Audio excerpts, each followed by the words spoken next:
So my legs used to look like this, and now they look like this. And that's why we're gonna smash a leg session today. Laura met me when I had really chicken legs. True. True? True. We're gonna start this session with an RDL. I love an RDL.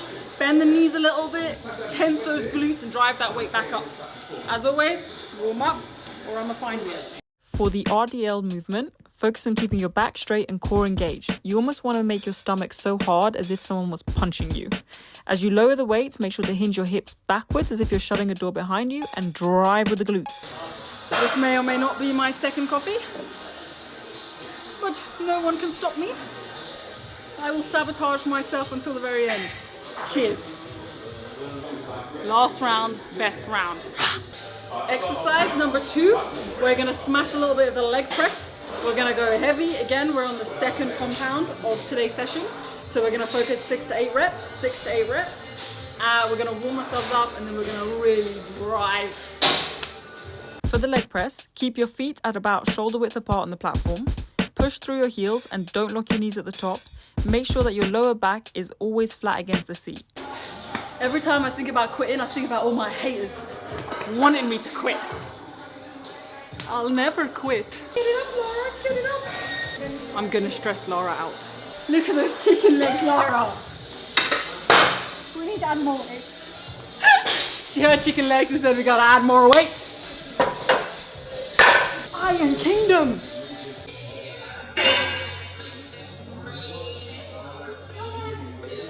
Slow-mo that. What is the point of having a Lara if she doesn't want to spot you? She's like, well, if you know I'm there, you won't push it, which is true. Woo!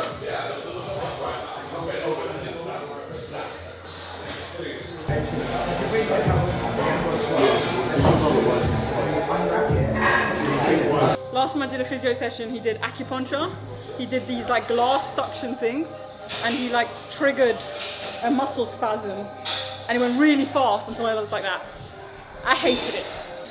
Lara has a party tonight, so she wants a juicy glute pump. Everyone needs their incentive. Lara's about to get juiced up. And off we go to the third exercise. Don't put that face in there. Third exercise. And we're gonna do lying hamstring curls. You can do seated ones, but I'm in the mood for a lying one today.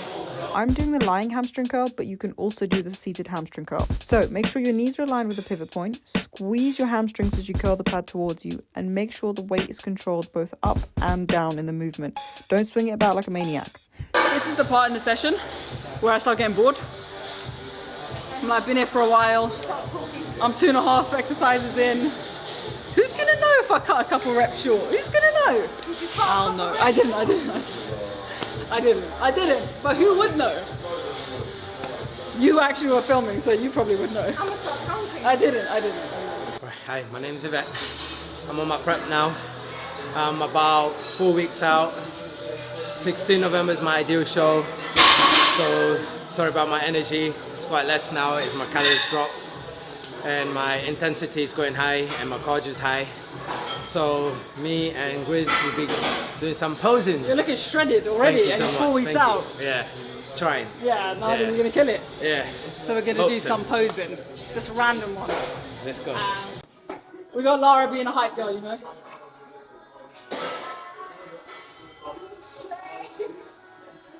Beautiful.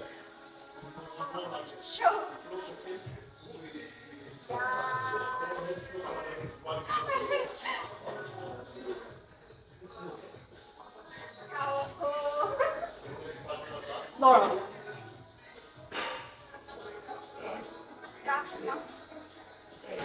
That's your best pose, I'll be honest. This one? Yeah. You think? Yeah. But my triceps are looking a bit. Because your obliques. Oh yeah, showing. from the side, but. Yeah. And your shoulder line from your delt. You think? Yeah. Right there. Yeah.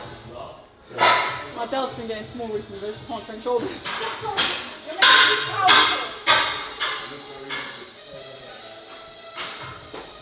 What's your favourite one? You know what? That's what I've been thinking right now. But now because my lats has improved. Yeah. So lats is my favourite one. Yeah, it looks sick. I don't think I can even get my lats out. Last exercise.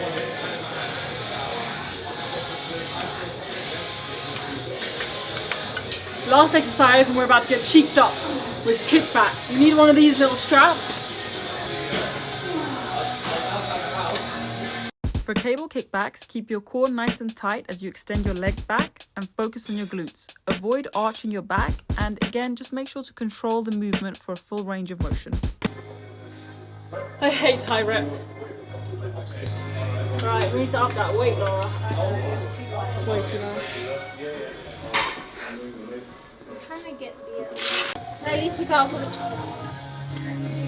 Damn, Laura, your legs are like that emoji. You know that like chicken leg emoji? Oh. That's a big compliment. If someone tells you your legs look like that chicken emoji, the chicken thigh emoji, you know you're out there legged up. You know you're out there legged up. I'm getting tired. Did I ever tell you the definition of insanity? I love Fridays. I'm self-employed and I still love Fridays. I've been indoctrinated to love Fridays and to hate Mondays and to get the Sunday dread. Don't show my old boss that. Come on, Laura. Ain't nothing but a lightweight. No one gives me treats. No one lets me eat the postman. Mummy was teasing you with treats earlier, wasn't she? Oh. Me and Laura haven't been able to train as often together as we used to because life gets in the way. So, perfect time for me to catch up with Laura. How's it been going without me? How's training in general? I know you've had some ups and downs, so I thought we'd talk about it. Well, it's been a bit of a mishmash, or a mashup.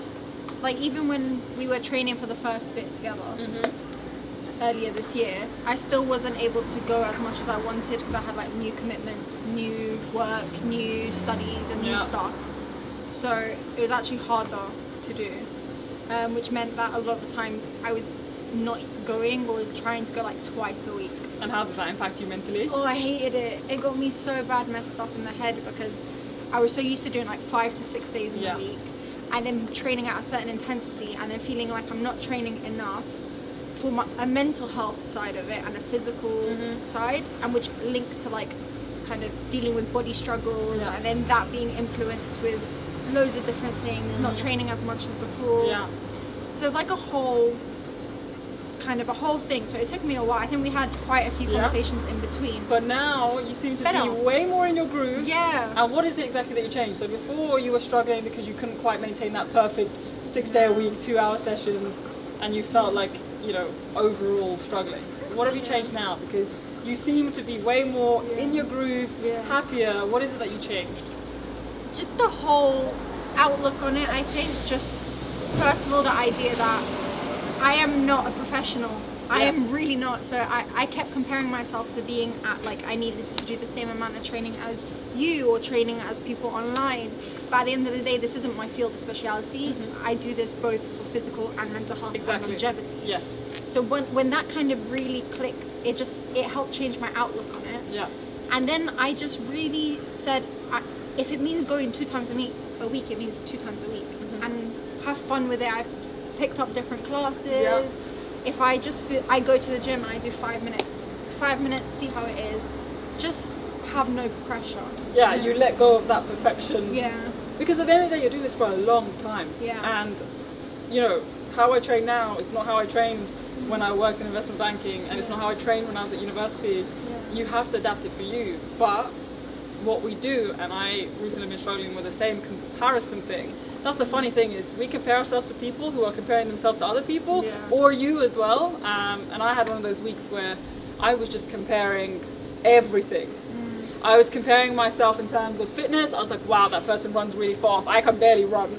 Wow, that person's lifting God knows how much weight. When was the last time I squatted? I got into a cycle of comparing my fitness goals, my physique.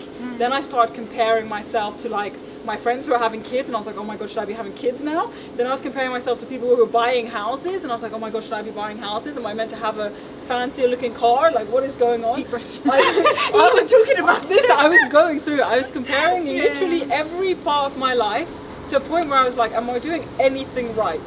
And I'm finally at the end of this week where, very similarly to how you got to that point of me being just like, I don't know anything about these people. I'm literally comparing myself to a highlight reel they're showing me. Also, you just don't know anything. Like, I was thinking about it, you know, someone could, you know, be training really hard for a bodybuilding competition, look amazing, and I'm like, wow, they look so good, they just won. They could be sitting there struggling on the reverse diet, worried about gaining weight again.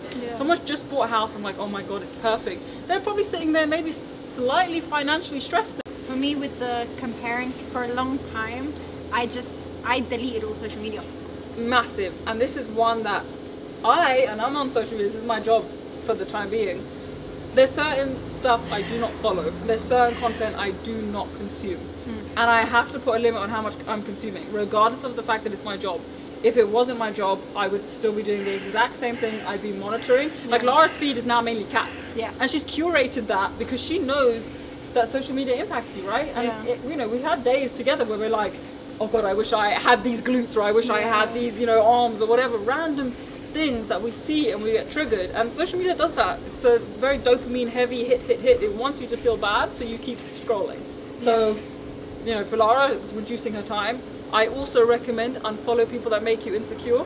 If that's me, it's fine, unfollow. You can literally curate your feed to people you like and things you like. Cats, dogs, training, inspirational people you find inspirational, you know, so it's a conscious decision. Like, even though sometimes I slip up on my feed, as we all do, all do. But again, it's about going back. You shouldn't be. It's not about being a perfectionist. It's not either or. Like, if you slip up once, it doesn't. I saw this really great video the other day actually, which was a girl depicting how I cheat on my diet, and therefore I might as well give up entirely today. So what she did was she showed her at the like in the kitchen with a glass of orange juice, and she spilled a bit of it, and then she just threw the whole thing. And that's the same thing. It's like, okay, just because you spilled a bit of it doesn't mean you need to toss the whole thing out the window.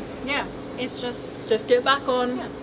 With no judgment. Now that the hard part's over, it's time for the fun part: nourishment. I was really lazy today, so I didn't even use the big tub of protein. I grabbed one of the travel ones, and I got a great flavor, clear whey, so it tastes like juice, 20 grams of protein. Shake that bad boy up, and then